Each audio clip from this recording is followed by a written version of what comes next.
Hi friend, आज inter board परीक्षा कक्षा 12वीं का हिस्ट्री यानी इतिहास का सेकंड चैप्टर का मोस्ट वीआई ऑब्जेक्टिव क्वेश्चन है जो लेकर आए हैं। आपको बस ये सब चैप्टर बाई चैप्टर ऑब्जेक्टिव मिलेगा, सोनू प्रणब के चैनल पे ही मिलेगा। ठीक है, सोनू प्रणब बोर्ड परीक्षा के तैयारी के लिए नंबर 1 चैनल है। आप इसको अभी सब्सक्राइब नहीं किए होंगे तो सब्सक्राइब कर लें। आपको सब्सक्राइब करने के लिए बता दे रहे हैं किस तरीके से करना है। देखिए, इस तरीक़ा से आपको दिखाई दे रहा होगा सब्सक्राइब।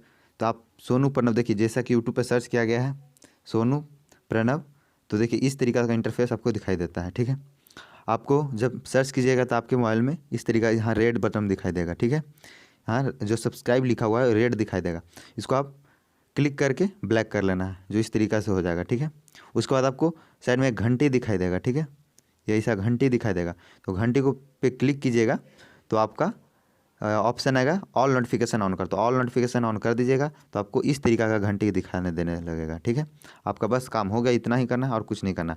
आपके पास जब भी वीडियो हम अपलोड करेंगे, इतना कर लिए हैं आप तो आपके पास तुरंत नोटिफिकेशन पहुंच जाएगा।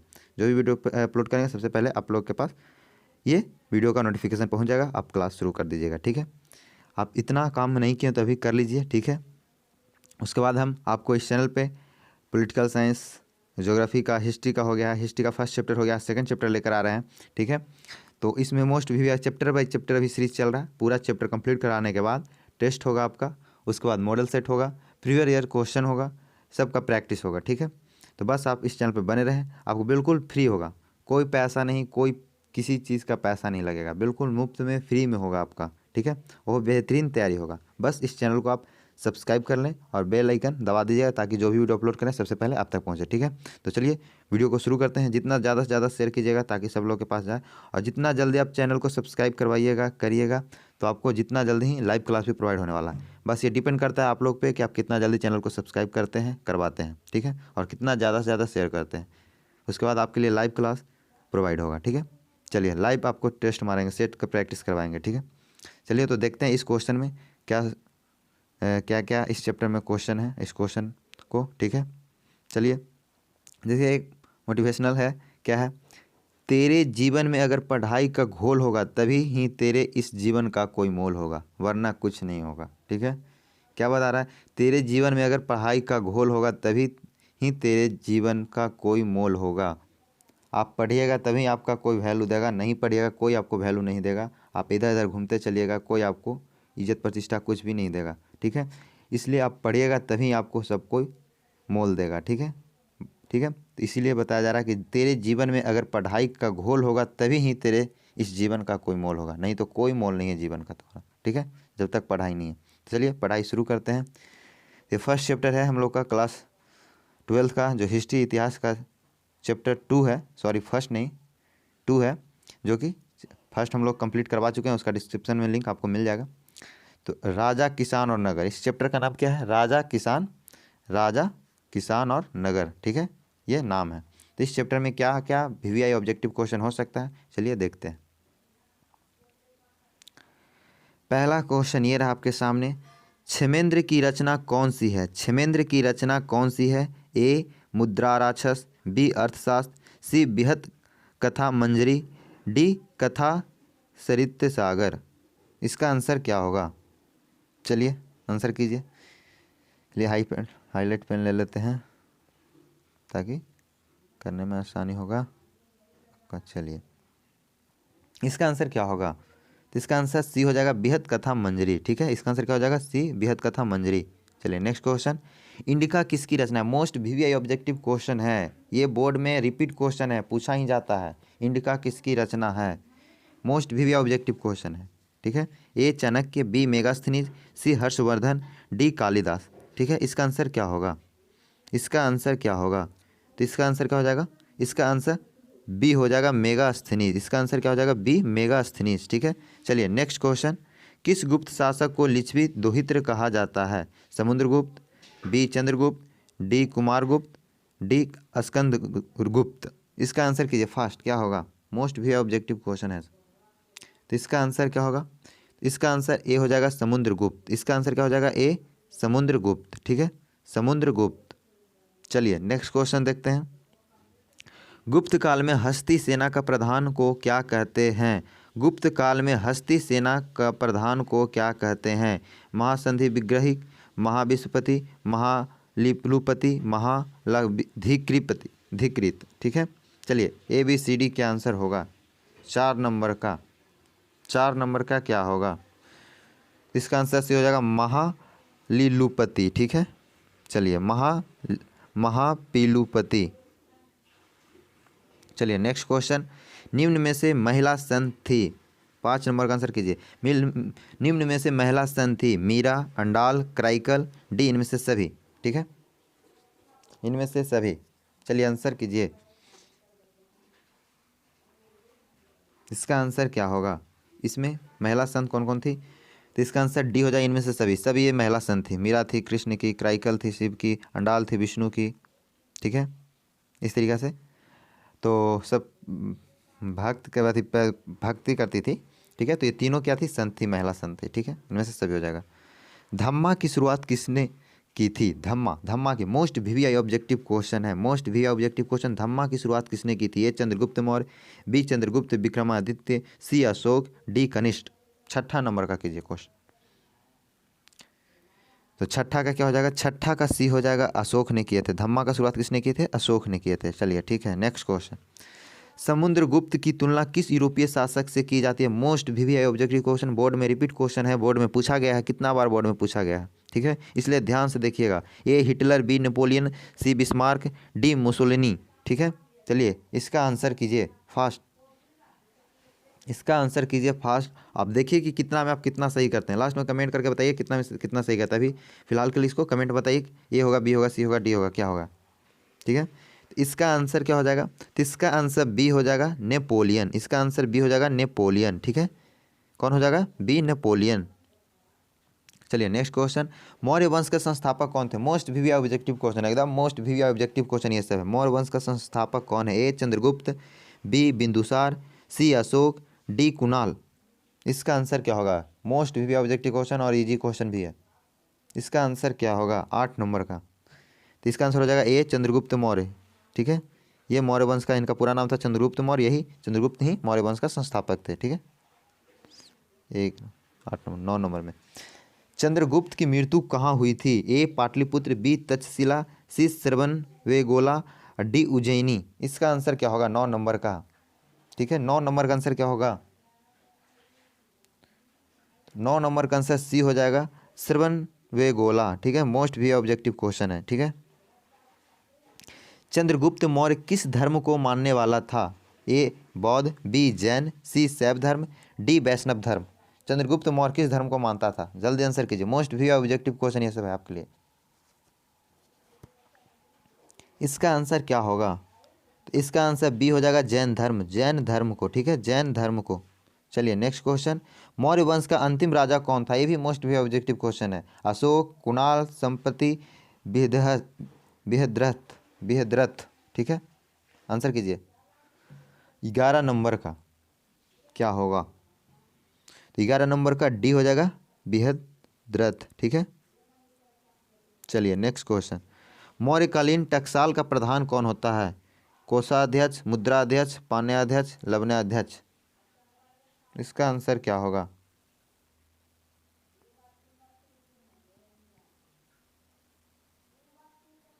इसका आंसर क्या होगा? मौर्यकालीन का टकसाल का प्रधान कौन होता है? इसमें बहुत विभिन्न आंसर आपको मिलता है, कहीं पे लवणाध्यक्ष दे देगा, कहीं मुद्राध्यक्ष, कहीं कोषाध्यक्ष दे देगा। ठीक है, इसका आंसर क्या हो जाएगा? सी। ठीक है, बहुत विभिन्न प्रकार के आंसर इसमें मिलते हैं। चलिए नेक्स्ट क्वेश्चन, 13 नंबर, मौर्य वंश की राजधानी कहाँ थी? मौर्य वंश की राजधानी कहाँ थी? ए विदिशा, बी दिल्ली, सी पाटलिपुत्र, डी राजगीर। आंसर कीजिए, 13 नंबर का most VVI objective question, confuse नहीं कीजिएगा।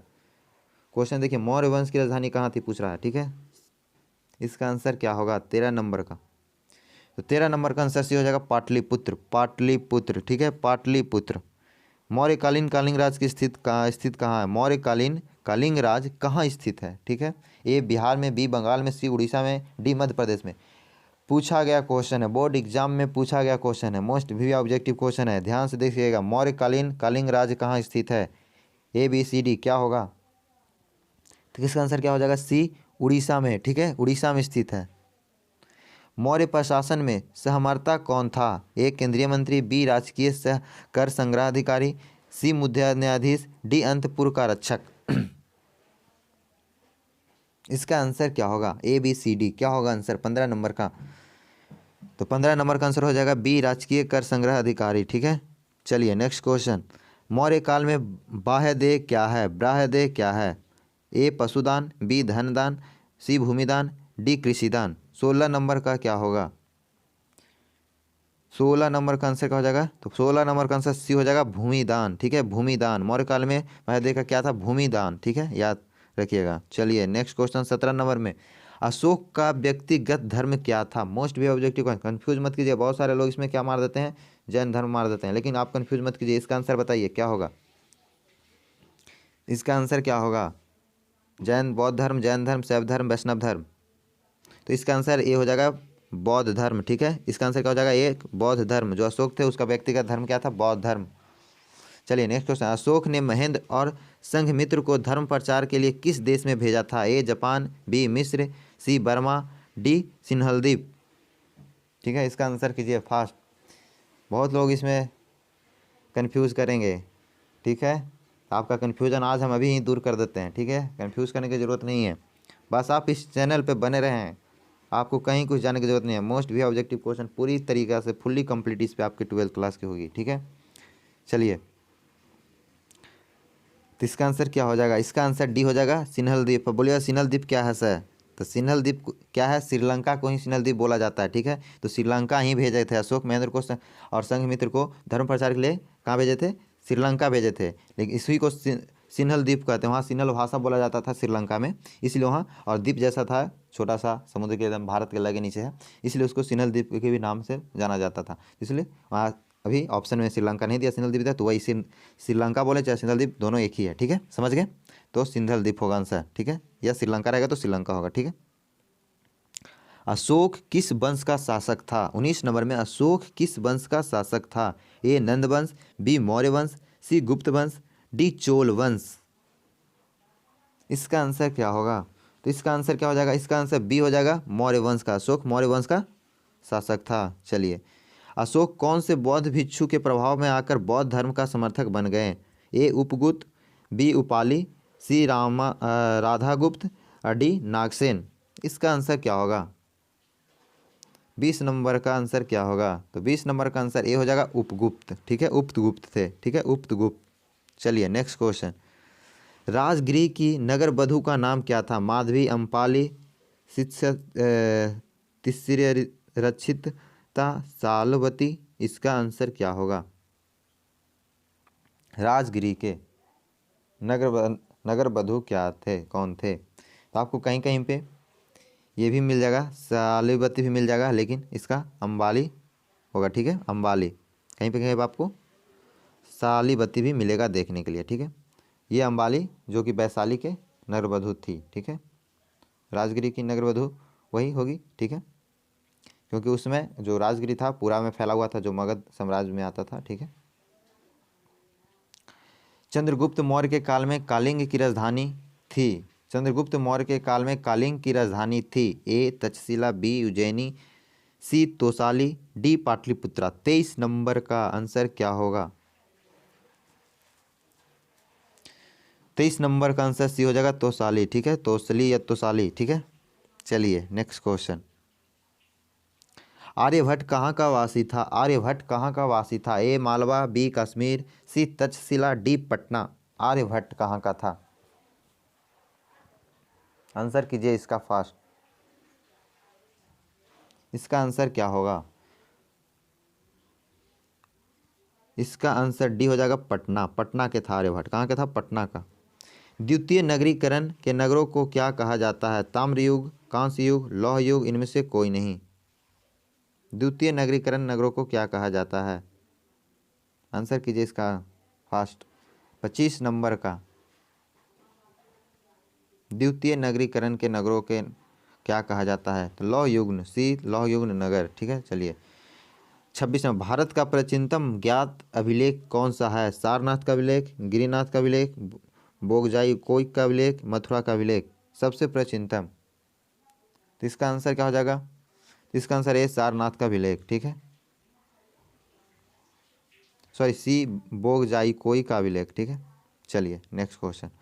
मेगास्थनीज किस यूनानी शासक के राजदूत के रूप में पाटलिपुत्र आया था? Most VVI objective question board में पूछा गया है ये, ठीक है, बोर्ड में पूछा गया है, रिपीट क्वेश्चन है ये सब, ठीक है। मेगास्थनीज किस यूनानी शासक के राजदूत रूप में पाटलिपुत्र आए थे, ठीक है। तो इसका answer A Sikandar, B Philips, C Seleucus, D Democritus, ठीक है। इसका आंसर क्या होगा? तो इसका आंसर सी हो जाएगा, सेल्यूकस, सेल्यूकस का था, ठीक है, Seleucus. Next question 28 number. Kalinga युद्ध का वर्णन किस अभिलेख में किया गया था? कलिंग युद्ध का वर्णन किस अभिलेख में किया गया था? 10वें शिलालेख में, ठीक है, 11वें शिलालेख में, 12वें शिलालेख में, 13वें शिलालेख में। इसका मोस्ट भी ऑब्जेक्टिव क्वेश्चन है। चलिए इसका आंसर कीजिए फास्ट। इसका आंसर क्या हो जाएगा? डी 13वें अभिलेख में, 13वें अभिलेख में। एकदम इसी तरीके से आप एकदम बने रहिए, देखिए कितना मोस्ट भी ऑब्जेक्टिव क्वेश्चन आपके पास आने वाला है। चीनी यात्री फयान किस शासक के काल में आया था? नेक्स्ट क्वेश्चन क्या 13वें ना था? हाँ चलो ठीक है। 29 चीनी यात्री फयान किस शासक के काल में भारत आया था? चीनी यात्री फयान जो था, चंद्रगुप्त मौर्य, बी विक्रमादित्य, सी अशोक, डी कनिष्ठ। 29 नंबर का आंसर कीजिए, 29 नंबर का। तो 29 नंबर का क्या हो जाएगा? फयान चीनी यात्री जो था वो किसके शासनकाल में आया था? तो विक्रमादित्य, बी हो जाएगा आंसर, विक्रमादित्य, ठीक है। चलिए नेक्स्ट क्वेश्चन 30 नंबर में पूछ रहा है, मेगास्थनीज किस भारतीय शासक के दरबार में आया था? मेगास्थनीज किस भारतीय शासक के दरबार में आया था? ये भी मोस्ट वीवी ऑब्जेक्टिव क्वेश्चन है और बोर्ड एग्जाम में पूछा गया है। ए अशोक, बी बिंदुसार, सी चंद्रगुप्त मौर्य, डी स्कंदगुप्त। इसका आंसर क्या होगा 30 नंबर का? तो इसका आंसर सी हो जाएगा, चंद्रगुप्त मौर्य, ठीक है, चंद्रगुप्त मौर्य, सी नंबर, ठीक है। चलिए नेक्स्ट क्वेश्चन। किस अभिलेख में सती प्रथा का उल्लेख मिलता है? किस अभिलेख में सती प्रथा का उल्लेख मिलता है? ए प्रयाग अभिलेख, बी एरन अभिलेख, सी मेहरौली अभिलेख, डी मथुरा अभिलेख। इसका आंसर क्या होगा? मोस्ट भी ऑब्जेक्टिव क्वेश्चन है। चलिए इसका आंसर क्या होगा? इसका आंसर क्या होगा? इसका आंसर बी हो जाएगा, एरन अभिलेख में, ठीक है, एरन अभिलेख में, ठीक है, ठीक है, क्या हो जाएगा? एरन अभिलेख में। चलिए नेक्स्ट क्वेश्चन, एरन अभिलेख होगा, ठीक है, सती प्रथा का। चलिए नेक्स्ट क्वेश्चन में 32 नंबर में आ जाइए। 32 नंबर में क्या होगा? 32 नंबर में क्या होगा? बाण भट्ट की रचना कदम्बरी में किस शासन काल का वर्णन किया गया है? वान भट्ट की रचना कदम्बरी में किस शासन काल का वर्णन किया गया है? 32 नंबर का भी, ये भी मोस्ट भी ऑब्जेक्टिव क्वेश्चन। इसका आंसर कीजिए, ए चंद्रगुप्त मौर्य, बी अशोक, सी चंद्रगुप्त विक्रमादित्य और डी हर्षवर्धन। इसका आंसर क्या होगा? इसका आंसर हर्षवर्धन यानी डी हो जाएगा, हर्षवर्धन यानी डी हो जाएगा। इसका आंसर डी हो जाएगा, हर्षवर्धन। गुप्त संवत कब और किसके द्वारा शुरू किया गया था? गुप्त संवत कब और किसके द्वारा शुरू किया गया था? ए घटोचक 300 ईस्वी, बी सिरगुप्त 309 से 10 ईस्वी, सी समुद्रगुप्त 324 ईस्वी और डी चंद्रगुप्त प्रथम 319 से 20 ईस्वी। इसका आंसर क्या होगा? इसका आंसर क्या हो जाएगा? इसका आंसर डी हो जाएगा, चंद्रगुप्त प्रथम 319 से 20 ईस्वी, ठीक है, चंद्रगुप्त। चलिए नेक्स्ट क्वेश्चन देखते हैं। पंचतंत्र की रचना किसकी है? मोस्ट वीवी ऑब्जेक्टिव क्वेश्चन और आपके बोर्ड एग्जाम में कितना बार पूछा भी गया है और कंपटीशन एग्जाम में भी ये क्वेश्चन पूछा जाता है, आता है। पंचतंत्र की रचना किसने की? पंचतंत्र की रचना किसने की? ए आर्यभट्ट, बी बराहमिहिर, सी कालिदास, डी विष्णु शर्मा। मोस्ट वीवी ऑब्जेक्टिव क्वेश्चन और इजी भी है, बहुत बार पूछा गया है, काफ़ी एग्जाम में भी पूछा जाता है ये, ठीक है। चलिए तो इसका आंसर क्या हो जाएगा? इसका आंसर डी हो जाएगा, विष्णु शर्मा, डी विष्णु शर्मा, ठीक है, पंचतंत्र का रचना किए थे।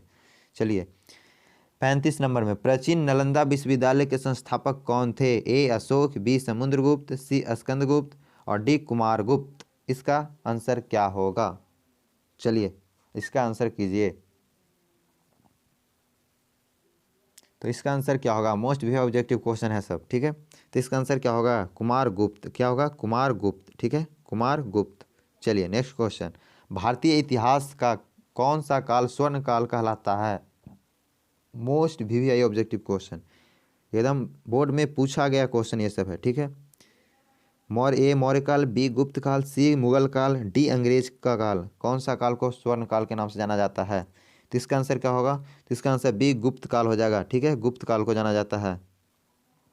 37 नंबर में अर्थशास्त्र में कितने प्रकार के विवाह का उल्लेख है? A 2, B 4, C 8, D 10। ये भी पूछा गया क्वेश्चन, ये सब है, ठीक है। इसका आंसर कीजिए, अर्थशास्त्र में कितने प्रकार के विवाह का उल्लेख होता है? तो इसका आंसर सी हो जाएगा 8, ठीक है, 8 हो जाएगा, ठीक है। चलिए नेक्स्ट क्वेश्चन, अर्थशास्त्र की रचना कब हुई थी? ए 6ठी शताब्दी ईसा पूर्व, बी 5वीं शताब्दी ईसा पूर्व, सी 4थी शताब्दी ईसा पूर्व और डी 3री शताब्दी ईसा पूर्व। इसका आंसर क्या होगा? चलिए आंसर कीजिए फास्ट, ठीक है। आपको थोड़ा सा टाइम ज़्यादा होगा लेकिन आपको ऑब्जेक्टिव याद होगा, ठीक है। आप ध्यान से देखिएगा तो आपको ऑब्जेक्टिव याद हो जाएगा। वीडियो लंबा होगा उससे कोई दिक्कत नहीं है, याद हो रहा है ये मायने रखता है। क्या मायने ये रखता है कि हम 2 मिनट में पढ़ लें, कुछ याद ही नहीं हुआ, पढ़ने से कोई फायदा नहीं। 10 बार 2 मिनट, 10 दूनी 20 मिनट तो ऐसे हो गया लेकिन कुछ याद नहीं हुआ। लेकिन हमें 20 मिनट में एक ही बार में याद हो जा रहा है तो वो अच्छा है, ठीक है। इसलिए वीडियो लंबा होता है, कोई दिक्कत नहीं है, आप आराम से बने रहें, बिल्कुल आपको याद माइंड में एकदम सेट होता जाएगा, ठीक है। तो इसका आंसर कीजिए क्या होगा? तो इसका आंसर सी हो जाएगा 4थी शताब्दी ईसा पूर्व, ठीक है। 4ठी शताब्दी ईसा पूर्व में होगा, ठीक है। इसमें जो कौटिल्य थे, चाणक्य कौटिल्य, वो रचना किए थे 4ठी शताब्दी ईसा पूर्व में, ठीक है। चलिए, नालंदा विश्वविद्यालय के छात्र थे, इनमें से कौन थे? ए फयान, बी हित्संग और सी हर्ष और डी कुमारगुप्त, ठीक है। छः, तो क्या इसका सही हो जाएगा हर्ष। हर्ष इसके नालंदा विश्वविद्यालय के छात्र थे, ठीक है। चलिए नेक्स्ट क्वेश्चन, किस गुप्त शासक को उसके सिक्के को पर बीना बजाते हुए दिखाई देता था? चंद्रगुप्त प्रथम, बी चंद्रगुप्त द्वितीय, सी समुद्रगुप्त, डी स्कंदगुप्त। 40 नंबर का, 40 नंबर का क्या होगा? 40 नंबर, तो इसका आंसर सी हो जाएगा समुद्रगुप्त, ठीक है। चलिए नेक्स्ट क्वेश्चन, उत्तरी पश्चिमी भारत में प्राप्त अशोक के अभिलेखों की लिपि को प्रयोग किया गया था। मोस्ट भी ऑब्जेक्टिव क्वेश्चन है। ए खरोष्टी लिपि, बी अरामाइक लिपि, सी ब्रह्मली लिपि और डी इनमें से कोई नहीं, ठीक है। चलिए इसका आंसर कीजिए फास्ट, इस बार एकदम बोर्ड में तहलका मचा देना है। 50 में से 50 लेके आना, एक भी नंबर कमना नहीं है, 50 में से 50 एकदम। ऑब्जेक्टिव में आपका 50 में से 50 फिक्स करवाना, मेरे गारंटी। आप बिल्कुल यदि आप बने रहते हैं तो 50 में से 50 फिक्स आपकी हो जाएगी, ये मेरी गारंटी है, ठीक है। आपको ऐसा कोई क्वेश्चन नहीं मिलेगा जो कि आपको इस चैनल पे नहीं करवाएगा होगा। इसलिए बोल रहे हैं शुरू से लास्ट तक वीडियो जरूर देखिएगा, ध्यान से देखिएगा, ठीक है। अभी चैप्टर वाइज का सीरीज चल रहा है, आने वाले दिन में फिर आपका टेस्ट होगा, उसके बाद आपका प्रीवियस ईयर का क्वेश्चन होगा, मॉडल सेट होगा, सब प्रैक्टिस इसमें होगा, पूरी कंप्लीट होगी, ठीक है। बस आप बने रहे, वो भी बिल्कुल फ्री में होगा, कोई फीस नहीं। तो इसका आंसर ए हो जाएगा खरोष्टी लिपि, ठीक है। इसका आंसर हो जाएगा खरोष्टी लिपि। चलिए नेक्स्ट क्वेश्चन, अशोक के कुल कितने अभिलेख अभी तक प्राप्त हुए हैं? ए 35, बी 30, सी 40, डी 44। मोस्ट भी ऑब्जेक्टिव क्वेश्चन है, बोर्ड में पूछा भी गया है कि कितने अशोक के अभिलेख हैं, ठीक है, कितने प्राप्त हुए अभी तक। चलिए आंसर कीजिए इसका, तो इसका आंसर क्या हो जाएगा? डी 44। इसका आंसर क्या हो जाएगा? डी 44। 43 नंबर में अशोक द्वारा प्रचलित बौद्ध धर्म कहाँ प्रचलित हुए? ए सीरिया, बी ब्रिटेन, सी श्रीलंका, डी जापान। इसका आंसर क्या होगा? इसमें देखिए, इसमें सीरिया भी वहाँ धर्म प्रचलित हुआ था, श्रीलंका में भी हुआ था, जापान में हुआ था, ब्रिटेन में नहीं हुआ था। यहाँ क्वेश्चन में बोलना चाहिए था कि अशोक द्वारा प्रचलित बौद्ध धर्म कहाँ प्रचलित नहीं हुआ था, ठीक है, तो ब्रिटेन हो जाता। ऐसे तो तीनों में हुआ है, ठीक है। यहाँ मिस्टेक हो गया, यहाँ पे लिखना चाहिए था नहीं, ठीक है। यहाँ पे किस अशोक द्वारा प्रचलित बौद्ध धर्म कहाँ प्रचलित नहीं हुआ था, ठीक है, नहीं हुआ था यहाँ पे कहना चाहिए था, ठीक है, नहीं हुआ था तो हो जाता ब्रिटेन, ठीक है, तो ब्रिटेन हो जाता। ऐसे तीनों में हुआ है प्रचलित, ठीक है। चलिए नेक्स्ट क्वेश्चन, 44 नंबर, जीवक ने वैद्य की शिक्षा कहाँ पाई थी? जीवक जो था वो वैद्य की शिक्षा कहाँ से पाई थी? ए तक्षशिला से, बी राजगिरी से, सी पाटलिपुत्र से, डी वैशाली से। इसका आंसर क्या होगा? 44 नंबर का आंसर कीजिए। तो 40 नंबर का आंसर ए हो जाएगा तक्षशिला से, ठीक है, तक्षशिला से। जीवक जो कहाँ से वैद्य का शिक्षा प्राप्त किए थे? तक्षशिला से, ठीक है। चलिए नेक्स्ट क्वेश्चन, जीवक कहाँ का रहने वाला था? ए तक्षशिला, बी बनारस, सी पाटलिपुत्र और डी राजगिरी। जीवक कहाँ का रहने वाला था? 45 नंबर का आंसर कीजिए, 45 नंबर का आंसर कीजिए, क्या होगा आंसर? 45 नंबर। तो 45 नंबर का आपका आंसर क्या हो जाएगा? तो डी हो जाएगा, यानी राजगिरी, ठीक है, राजगिरी के रहने वाले थे। चलिए 46 नंबर क्वेश्चन में देखते हैं, जीवक की ख्याति किस रूप में थी? जीवक की ख्याति किस रूप में थी? ए व्यापारी के रूप में, बी प्रशासनिक अधिकारी के रूप में, सी वैद्य के रूप में और डी बौद्ध भिक्षु के रूप में। अब देखिए पिछला क्वेश्चन देखें तो देखिए जीवक कहाँ के रहने वाला था, इसका ये देखिए जीव ने वैद्य की शिक्षा कहाँ से प्राप्त की थी। यदि इस क्वेश्चन को आप ध्यान से देख लेते हैं तो आपको ये क्वेश्चन आसानी से कर दीजिएगा, ठीक है। इसलिए बोल रहे हैं क्वेश्चन को किस तरीके से घुमा दिया जाता है, या ज़्यादा घुमाए। बोर्ड एग्जाम में तो ज़्यादा नहीं घुमाया जाता, लेकिन कंपटीशन बहुत ज़्यादा घुमाया जाता है, लेकिन बोर्ड एग्जाम में कुछ थोड़ा बहुत कभी कभी घुमा दिया जाता है, ठीक है। तो उससे आपको कोई हड़बड़ाने की जरूरत नहीं है, आपकी जितना घुमा दे आप बिल्कुल सही कीजिएगा, क्योंकि आप मेरे चैनल पर पढ़ रहे हैं, ठीक है। तो इसका आंसर क्या होगा? तो इसका आंसर वैद्य के रूप में हो जाएगा, ठीक है। इसका आंसर सी हो जाएगा, वैद्य के रूप में। चलिए नेक्स्ट क्वेश्चन देखते हैं। चलिए तो नेक्स्ट क्वेश्चन ये रहा आपके सामने 47 नंबर। अंगराज आधुनिक बिहार के किस जिले में अवस्थित है? ए पटना, बी नालंदा, सी वैशाली, डी भागलपुर। ये भी मोस्ट भी ऑब्जेक्टिव क्वेश्चन है आपका, ठीक है। अंगराज आधुनिक बिहार के किस जिले में अवस्थित है? बोले अंगराज क्या है? ये सब क्या है? 16 महाजनपद जो था ना, जो आप पढ़े होंगे हिस्ट्री में, 16 महाजनपद थे, अंगराज थे, ये मगध था, अवंतिका था, बजी था, ये सब 8 गो था, ठीक है। 16 महाजनपद, जिसको 16 महाजनपद के नाम से जाना जाता था, ठीक है।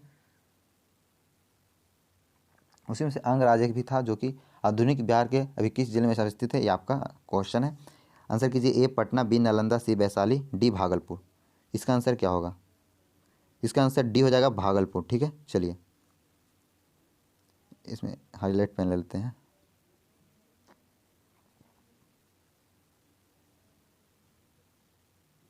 चलिए तो इसका आंसर क्या हो जाएगा? भागलपुर, डी भागलपुर।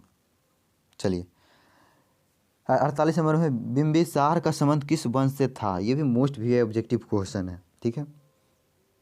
ये ए नंदवंश, बी हर्यक वंश, सी शिशु नागवंश, डी मौर्य वंश। इसका आंसर क्या होगा? फास्ट आंसर कीजिए, बोर्ड एग्जाम में पूछा जाता है क्वेश्चन, ये पूछा गया क्वेश्चन है, ठीक है, इसलिए मोस्ट भी ऑब्जेक्टिव क्वेश्चन है। तो इसका आंसर क्या हो जाएगा? बी हर्यक वंश, क्योंकि इस बार आप 100 क्वेश्चन देने वाला ऑब्जेक्टिव में, 100 क्वेश्चन देगा ऑब्जेक्टिव में, ठीक है। तो आपको ध्यान से करना होगा, ठीक है। इसलिए क्वेश्चन को ध्यान से आप देखिएगा, ठीक है। आप बिल्कुल 50 में 50 कीजिएगा, ये मेरा गारंटी है। बने रहते हैं आप शुरू से लास्ट तक। तो 49 नंबर का आंसर क्या होगा? जरासंध का संबंध किस वंश से था? जरासंध का संबंध किस वंश से था? ए हर्यक वंश, बी विहद्र वंश, सी नंद वंश और डी मौर्य वंश। 49 नंबर का क्या होगा? 49 नंबर का कीजिए आंसर। 49 नंबर का क्या होगा? तो इसका 49 नंबर का क्या हो जाएगा आंसर? तो 49 नंबर का बी हो जाएगा, विहद्रथक वंश, ठीक है। इसका आंसर क्या हो जाएगा? विहद्रथक वंश, ठीक है। चलिए नेक्स्ट क्वेश्चन 50 नंबर में तक्षशिला किस राज्य में स्थित था? तक्षशिला किस राज्य में स्थित था? ये भी मोस्ट भी ऑब्जेक्टिव क्वेश्चन है। ए मगध, बी अंग, सी गंधार राज्य। देखिए बताए थे ना 16 महाजनपद, वही सब इसमें है, ठीक है, सबका नाम। यह सब्जेक्टिव में भी आपको दे देगा हिस्ट्री का कि 16 महाजनपदों का कौन कौन थे, ठीक है। मोस्ट भी ऑब्जेक्टिव क्वेश्चन है सब्जेक्टिव के लिए, इसलिए ध्यान दीजिएगा। 16 महाजनपद कौन कौन थे, 16 महाजनपद में कौन कौन आते थे, कौन कौन राज्य थे, सब आपको ये सब पूछ सकता है सब्जेक्टिव में, ठीक है। अब पूछा भी है बोर्ड एग्जाम में हिस्ट्री का, ठीक है। तो इसका आंसर कीजिए फास्ट, ABCD क्या होगा? मगध, अंग, गंधार राज्य, मल राज्य। इसका आंसर क्या होगा? तक्षशिला किस राज्य में स्थित था? 50 नंबर का। बस अब हो गया, आप बस अब कुछ देर में खत्म होने वाला वीडियो, ठीक है। इस चैप्टर का मोस्ट भी ऑब्जेक्टिव सब समाप्त हो जाएगा, ठीक है। बस थोड़ा सा और पेशेंस रखिए एकदम। चलिए एकदम ध्यान दीजिए, उधर उधर मत ताकिए, यहाँ पे ध्यान दीजिए, सामने ध्यान दीजिए, आपके सामने क्या है जो, ठीक है। चलिए इसका आंसर क्या है 50 नंबर का? 50 नंबर का आंसर क्या होगा? इसका आंसर सी हो जाएगा, गंधार राज्य में, ठीक है, गंधार राज्य में। चलिए नेक्स्ट क्वेश्चन। सेल्यूकस ने अपनी पुत्री का विवाह किस राजा से किया था? ये भी मोस्ट भी ऑब्जेक्टिव क्वेश्चन है। सेल्यूकस ने अपनी पुत्री का विवाह किस राजा से किया था? ए अशोक, बी बिंबिसार, सी चंद्रगुप्त मौर्य, डी कनिष्ठ। इसका आंसर क्या होगा? 51 नंबर का। इसका आंसर हो जाएगा सी चंद्रगुप्त मौर्य से, ठीक है, चंद्रगुप्त मौर्य से। 52 धर्म विजय का उल्लेख अशोक के किस अभिलेख में मिलता है या शिलालेख में मिलता है? किस शिलालेख में मिलता है, ठीक है। चलिए आंसर कीजिए। ए 11, बी 12, सी 13, डी 14। ये भी मोस्ट भी ऑब्जेक्टिव क्वेश्चन है, 52 नंबर का मोस्ट भी ऑब्जेक्टिव क्वेश्चन है आपके पास, ठीक है। इसका आंसर कीजिए, बस खत्म ही होने वाला है, ज़्यादा नहीं है, ठीक है। तो इसका आंसर सी हो जाएगा 13वें शिलालेख में, ठीक है, 13वें शिलालेख में, ठीक है। चलिए नेक्स्ट क्वेश्चन 53 नंबर। कालिदास किसके समकालीन थे? ए अशोक, बी समुद्रगुप्त, सी चंद्रगुप्त, डी कनिष्क, ठीक है। इसका आंसर क्या होगा 53 नंबर का? 53 नंबर का आंसर क्या होगा? 53 नंबर का आंसर क्या होगा? कालिदास किसके समकालीन थे? ए अशोक, बी समुद्रगुप्त, सी चंद्रगुप्त और डी कनिष्क। 53 नंबर का, 53 नंबर का क्या होगा? किसके समकालीन थे कालिदास? आंसर कीजिए फास्ट, हो जाएगा सी चंद्रगुप्त। ठीक है, चलिए नेक्स्ट क्वेश्चन। भारत का नेपोलियन किस शासक को कहा जाता है? मोस्ट वीवीआई ऑब्जेक्टिव क्वेश्चन है ये, आप बिल्कुल इसको सही कीजिएगा, इसको गलत नहीं कीजिएगा, बिल्कुल सही कीजिएगा। 54 नंबर का, ठीक है। इसका आंसर क्या होगा? 54 नंबर का आंसर क्या होगा? 54 नंबर का आंसर बी हो जाएगा समुद्रगुप्त। 54 नंबर का आंसर बी हो जाएगा समुद्रगुप्त। चलिए नेक्स्ट क्वेश्चन। मगध की प्राचीन राजधानी कहाँ थी? मगध की प्राचीन राजधानी कहाँ थी? ए पाटलिपुत्र, बी राजगृह, सी वैशाली, डी गया। 55 नंबर का। मगध का प्राचीन मैंने सबसे पहले राजधानी कहाँ थी मगध का? ठीक है, उसके बाद ना उदयन बना दिया पाटलिपुत्र को। ठीक है, चलिए पहले क्या होगा? तो पहला इसका आंसर सी हो जाएगा, पाटलिपुत्र मत कीजिएगा। ठीक है, पाटलिपुत्र मत कीजिएगा, इसका आंसर बी होगा राजगृह, क्योंकि प्राचीन बोल रहा है। ठीक है, प्राचीन बोल रहा है।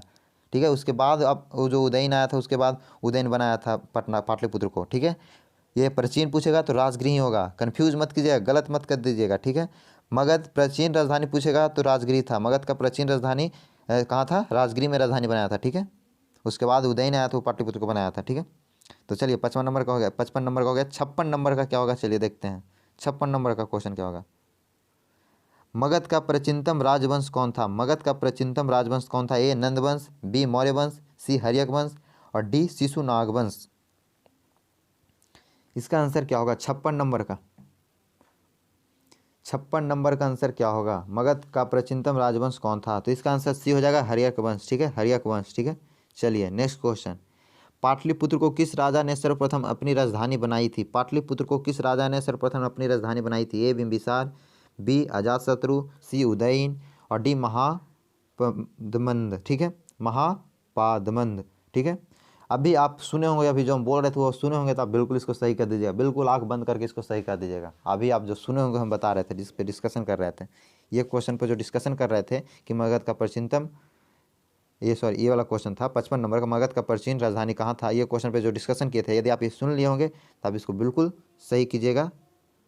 ठीक है, इसको आप बिल्कुल सही कीजिएगा 57 नंबर क्वेश्चन का। ठीक है, चलिए तो 57 नंबर क्वेश्चन का आंसर हो जाएगा सी उदयन। सी उदयन, ये मोस्ट वीवीआई ऑब्जेक्टिव क्वेश्चन आपसे बोर्ड एग्जाम में पूछा गया, कितना बार पूछा गया है ये। ठीक है, उदयन, कोई अजातशत्रु मार देता है तो कोई बिंबिसार, ये बिल्कुल गलत है एकदम। उदयन होगा, उदयन होगा, उदयन होगा। ठीक है, माइंड में बैठा लीजिए। चलिए 58 नंबर, पाटलिपुत्र नगर की स्थापना उदयन ने किस नदी के संगम पर की थी? ए गंगा, बी सोन, सी पुनपुन, डी इनमें से सभी संगम पर। ठीक है, तो एकदम मोस्ट वीवीआई ऑब्जेक्टिव क्वेश्चन, ये मोस्ट वीवीआई ऑब्जेक्टिव क्वेश्चन है,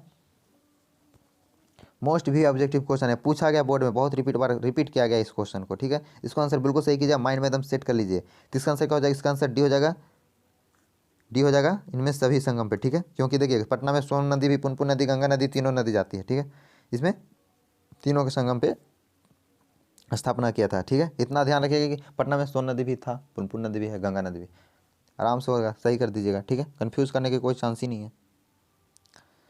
59 नंबर में, 59 नंबर में क्या है? 59 में रथ मुसलन नामक आक्रामक यंत्र का प्रयोग किस जनपद में सबसे पहले किया गया था? ए काशी, बी वैशाली और सी मगध और डी कौशल। ठीक है, इसका आंसर क्या होगा? इसका आंसर क्या होगा? डी कौशल। 59 नंबर का, 59 नंबर का आंसर कीजिए, 59 नंबर का आंसर कीजिए। तो इसका आंसर क्या हो जाएगा? सी मगध में। ठीक है, सी मगध में। चलिए नेक्स्ट क्वेश्चन देखते हैं, 60 नंबर, बस अब हो गया, अब ज़्यादा नहीं है। ताम्रलिप्त बंदरगाह अवस्थित था, ताम्रलिप्त बंदरगाह अवस्थित था, ए गुजरात में, बी केरल में, सी बंगाल में, डी महाराष्ट्र में। इसका आंसर क्या होगा 60 नंबर का? तो इसका आंसर क्या हो जाएगा? इसका आंसर सी हो जाएगा बंगाल में। ठीक है, इसका आंसर क्या हो जाएगा? सी बंगाल में था। ठीक है,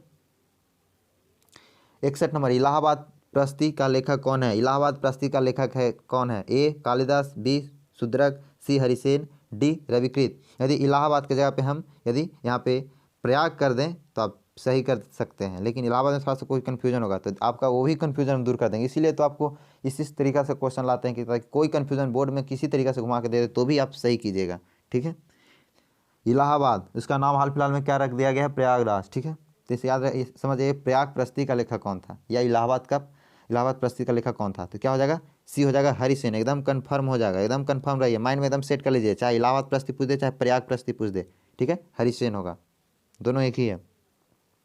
चलिए 62 नंबर, चाणक्य भारत के किस शिक्षण संस्थान में अध्ययन किया गया था। चाणक्य जो थे भारत के किस शिक्षण स्थान में अध्ययन किए थे, ए नालंदा विश्वविद्यालय, बी तक्षशिला विश्वविद्यालय, सी विक्रमादित्य विश्वविद्यालय और डी आनंदपुरी ओदंतपुरी विश्वविद्यालय, ठीक है। 62 नंबर का आंसर कीजिए, 62 नंबर का 62 नंबर का आंसर क्या होगा, 62 नंबर का आंसर कीजिए। तो आपका 62 नंबर का आंसर क्या हो जाएगा, बी हो जाएगा, तक्षशिला विश्वविद्यालय में उन्होंने अध्ययन किए थे, तक्षशिला विश्वविद्यालय में। चलिए नेक्स्ट क्वेश्चन, प्राचीन भारत में ओदंतपुरी विश्वविद्यालय कहाँ स्थित है, ओदंतपुरी। 63 नंबर का कीजिए, 63 नंबर का आंसर कीजिए, क्या होगा, ए मगध में, बी गंधार में, सी अंग में और डी पंचाल में, क्या होगा 63 नंबर का। ओदंतपुरी विश्वविद्यालय कहाँ है, 63 नंबर, तो इसका ये हो जाएगा मगध में, ठीक है। चलिए नेक्स्ट क्वेश्चन, शंख शब्द की शुरुआत कब से मानी जाती है, मोस्ट वीवी ऑब्जेक्टिव क्वेश्चन है, ठीक है। इसका आंसर क्या होगा, 64 नंबर का। तो 64 नंबर का आंसर हो जाएगा ए 78 ईस्वी में, ठीक है, 78। चलिए नेक्स्ट क्वेश्चन, 65वां नंबर में क्या पूछ रहा है, विश्व में पाई जाने वाली पहली धातु क्या है, ए लोहा, बी तांबा, सी टीन, डी चांदी, ठीक है। विश्व में पाई जाने वाली प्रथम धातु क्या है, ठीक है। इसका आंसर क्या होगा, तो इसका आंसर बी हो जाएगा, कहीं कहीं पे आपको चांदी भी मिलेगा देखने के लिए, ठीक है, कहीं कहीं पे आपको चांदी भी मिलेगा देखने के लिए। चलिए नेक्स्ट क्वेश्चन आपका 66 नंबर, भारत की सबसे प्राचीनतम लिपि थी, ए अरमाइक, बी ब्राह्मी, सी प्राकृतिक और डी पाली। इसका आंसर क्या होगा, इसका आंसर क्या होगा, चलिए आंसर कीजिए फास्ट, बस आपका खत्म होने वाला है। इसका आंसर क्या होगा, 66 नंबर का, 66 नंबर का आंसर क्या हो जाएगा, तो बी हो जाएगा, ब्राह्मी, यही सबसे प्राचीनतम लिपि थी। चलिए नेक्स्ट क्वेश्चन, प्रयाग प्रस्ती का संबंध किस गुप्त शासक से है, ठीक है, चंद्रगुप्त, समुद्रगुप्त, चंद्रगुप्त विक्रमादित्य, स्कंदगुप्त। प्रयाग प्रस्ती का संबंध किस गुप्त शासक से है, इसकी रचना कौन किए थे, प्रयाग प्रस्ती थे हरिसेन, लेकिन इसका संबंध किस गुप्त शासक से है, 67 नंबर का। तो इसका हो जाएगा आंसर बी समुद्रगुप्त से, ठीक है, समुद्रगुप्त से, ठीक है। चलिए नेक्स्ट क्वेश्चन, याद रखिएगा संबंध और रचना दोनों में कंफ्यूज मत कीजिएगा, रचना किए थे हरिसेन और संबंध किसे, समुद्रगुप्त से। क्वेश्चन पे ध्यान दीजिएगा, कंफ्यूज मत कीजिएगा। 68 नंबर में अपने स्वयं के खर्चे से सुदर्शन झील की मरम्मत किसने करवाई थी, ए अशोक, बी कनिष्ठ, सी रुद्रदमन और डी स्कंदगुप्त। मोस्ट वे ऑब्जेक्टिव क्वेश्चन है, बोर्ड में पूछा जाता है ये क्वेश्चन, ठीक है, तो इसको आप ध्यान दीजिएगा। इसका आंसर क्या होगा, तो इसका आंसर क्या हो जाएगा, इसका आंसर सी हो जाएगा, रुद्रदमन, ठीक है, इसका आंसर क्या हो जाएगा, सी रुद्रदमन। चलिए नेक्स्ट क्वेश्चन, इंडिका के लेखक कौन है, मोस्ट वीवीआई ऑब्जेक्टिव क्वेश्चन और रिपीट क्वेश्चन है, बोर्ड एग्जाम में रिपीट करता है इस क्वेश्चन को हर बार, ठीक है, तो इसको ध्यान दीजिएगा आप, इंडिका का लेखक कौन है, बहुत मोस्ट वीवीआई ऑब्जेक्टिव क्वेश्चन है, ठीक है। तो इसका आंसर क्या होगा, कौटिल्य, बी मेगास्थनीज, सी बाणभट्ट, डी हरिसेन। इसका आंसर क्या होगा, 69 नंबर का, और ये आपका लास्ट क्वेश्चन है इस चैप्टर का, ठीक है, आपका हिस्ट्री का सेकंड चैप्टर का लास्ट ये क्वेश्चन है, ठीक है। चलिए इसका आंसर कीजिए, इसका आंसर क्या हो जाएगा, बी हो जाएगा मेगास्थनीज। इसका आंसर क्या हो जाएगा, बी मेगास्थनीज, ठीक है, इसका आंसर बी हो जाएगा मेगास्थनीज, ठीक है। इस तरीक़ा से आपका इस चैप्टर का ऑब्जेक्टिव जो मोस्ट वी ऑब्जेक्टिव क्वेश्चन था सेकंड चैप्टर का हिस्ट्री का वो कंप्लीट हो गया। इसी तरीक़ा से आप इस चैनल पर बने रहें और इस तरीक़ा के और भी वीडियो देखने के लिए इस चैनल को सब्सक्राइब कर लें, ठीक है, इस चैनल को सब्सक्राइब कर लें ताकि आपको जो भी वीडियो अपलोड करें सबसे पहले आप तक पहुंचे। और लाइक कीजिए, शेयर कीजिए, जितना आप चाहें उतना शेयर कर सकते हैं, लाइक कीजिए, ठीक है। और चैनल को सब्सक्राइब जरूर कर लीजिए, क्योंकि इस तरीका का वीडियो देखना चाहते हैं तो आपको इस वीडियो को जितना से ज़्यादा शेयर कीजिएगा, लाइक कीजिएगा, सब्सक्राइब कीजिएगा, तभी आपके लिए और भी अच्छा बेहतरीन तरीका से लाइव क्लास भी प्रोवाइड करवाने वाले हैं, ठीक है। तो चलिए बस इस वीडियो में इतना ही, मिलते हैं नेक्स्ट वीडियो में।